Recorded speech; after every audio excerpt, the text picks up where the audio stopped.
Sir, એક silk અને એક સ્માઇલ આવી અત્યારે બે ટાઈપની ટેકનિક વિશે માણસો વાત કરતા હોય છે, તો આ બેમાંથી બેટર કઈ રહેશે અને શું કામ?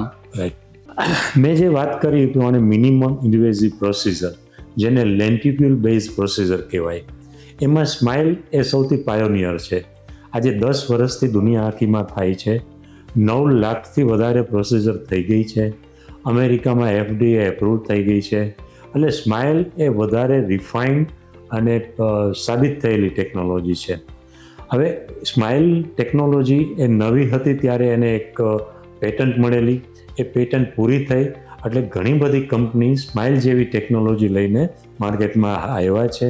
એટલે આ ટેકનોલોજીમાં જે જોન્સનનું મશીન છે એમાં જે પ્રોસિજર થાય છે એને સિલ્ક પ્રોસિજર કહેવામાં આવે છે. 1 to 1 અગર કમ્પેરિઝન કરો તો સ્માઇલ ઇઝ ઓલવેઝ બેટર, કારણ કે એ મિનિમમ ઇન્વેઝિવ છે, પેઇનલેસ છે. એમાં જે ઇન્ટરફેસ આવે છે, જે કર્વ છે, જે કોર્નિયા સાઇટનું છે, એટલે આંખ ઉપર પ્રેશર નથી આવતું. ડ્યુરિંગ પ્રોસિજર ઓલ્સો આંખ ઉપર જે પ્રેશર આવે છે એ ખૂબ જ ઓછું હોય છે. એના હિસાબે ડ્યુરિંગ પ્રોસિજર પણ પેશન્ટ લાઇટ જોઈ શકે છે. જ્યારે સિલ્કમાં આંખ ઉપર પ્રેશર જે આવે છે એ ઘણું વધારે હોય છે. પેશન્ટને થોડી વાર માટે લાઇટ દેખાવાનું બંધ થઈ જાય એટલું પ્રેશર હોય છે.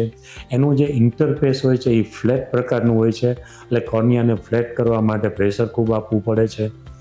સ્માઇલ પ્રોસિજરમાં બાય ચાન્સ કોઈ કારણથી વેક્યુમ લોસ થાય તો જ્યાં વેક્યુમ લોસ થાય ત્યાંથી સ્માઇલને કઈ રીતે આગળ કરવું એના બધા પ્રોટોકોલ અવેલેબલ છે.